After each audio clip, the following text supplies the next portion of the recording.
नमस्कार, मैं गुप्तेश्वर पांडे, डीजीपी बिहार। बिहार में लॉकडाउन के चौथे चरण में बहुत लोगों को कंफ्यूजन है, क्या नहीं है। मैं बता देता हूं कहां छूट है, कहां कड़ाई, कहां है कर्फ्यू। भाई, ये सबको जानना चाहिए कि लॉकडाउन के चौथे चरण में भी आम आदमी को उसी संयम और अनुशासन में रहना है जैसे आप पहले से रहते आए हैं। पहले के सारे आपके नियम मालूम है, वो सब नियम वैसे ही रहेंगे कि 4 चक्का में नहीं चलना है, मोटरसाइकिल पर 2 आदमी को नहीं चलना है, बिना पास के नहीं चलना है, वो सारे नियम हैं। लेकिन धीरे धीरे थोड़ी छूट दी गई है।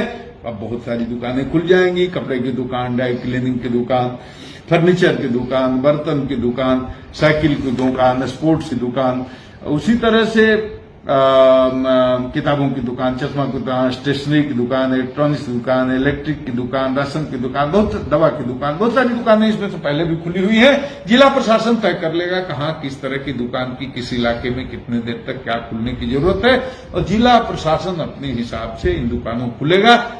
लेकिन आप लोगों को अपने निकट के दुकान में जाना है। पटना सिटी का आदमी आसियाना में मार्केटिंग करने नहीं जाएगा, आसियाना का आदमी कंकड़बाग की दुकान में नहीं जाएगा। लेकिन दुकानों को याद रखिए, केवल 11 बजे से 4 बजे तक ही जाना है आपको, और सोशल डिस्टेंसिंग का पालन करते हुए, मुंह में मास्क लगा करके। दुकानों में भी जो बेचने वाले हैं, दुकानदार हैं, सेल्समैन हैं, मुंह पर मास्क लगा कर रखेंगे, सैनिटाइजर का प्रयोग करेंगे, सोशल डिस्टेंसिंग के नियमों का पालन करेंगे 11 से 4 बजे तक।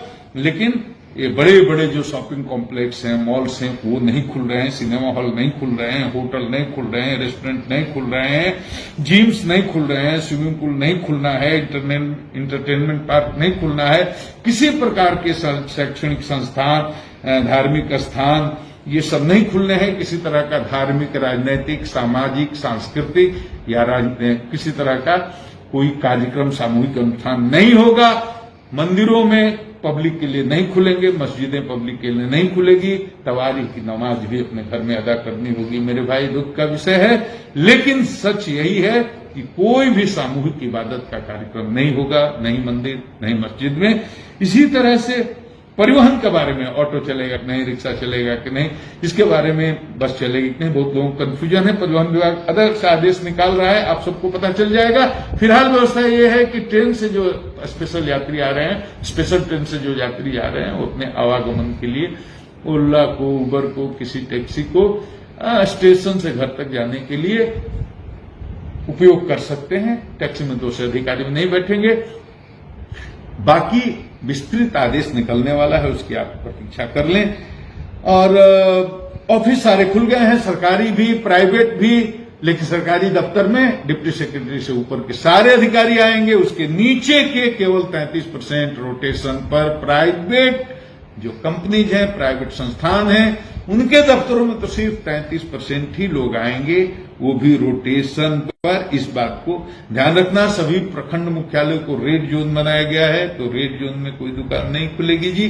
कंटेनमेंट एरिया में तो कोई एक्टिविटी जैसे पहले नहीं होती थी, वैसे अभी भी नहीं होगी। तो सब मिला जुला करके ये बात समझ लें कि अभी भी राज्य के अंदर खुली छूट नहीं है कि आप कहीं से कहीं जाएं, और एक जिले से दूसरे जिले के अंदर जाने की तो इजाजत ही नहीं है बिना पास के, बिना सरकार के परमिशन, सरकार में जिलाधिकारी के परमिशन के आप नहीं जा सकते। निजी वाहन का उपयोग भी नहीं कर सकते अपने मन से। तो पूरी तरह से लॉकडाउन उसी तरह से था। बस इतनी सी बात कि 11 से 4 बजे तक कुछ दुकानें खुलेंगी जिसमें आप शॉपिंग के लिए सोशल डिस्टेंसिंग के नियमों का पालन करते हुए जा सकते हैं। लेकिन शाम को 7 बजे से सुबह 7 बजे तक बिल्कुल कर्फ्यू रहेगा। नहीं निकल सकते, पास पर भी नहीं निकल सकते। केवल सरकारी अधिकारी जो इस लॉकडाउन में काम करते हैं वो, या आपातकालीन इमरजेंसी एसेंशियल सर्विसेज से संबंधित लोग, वही जा सकते हैं। बाकी आम आदमी के लिए 7 बजे शाम से सुबह 7 बजे तक कर्फ्यू है। तो लॉकडाउन के चौथे चरण का सार यही है। आप सबों को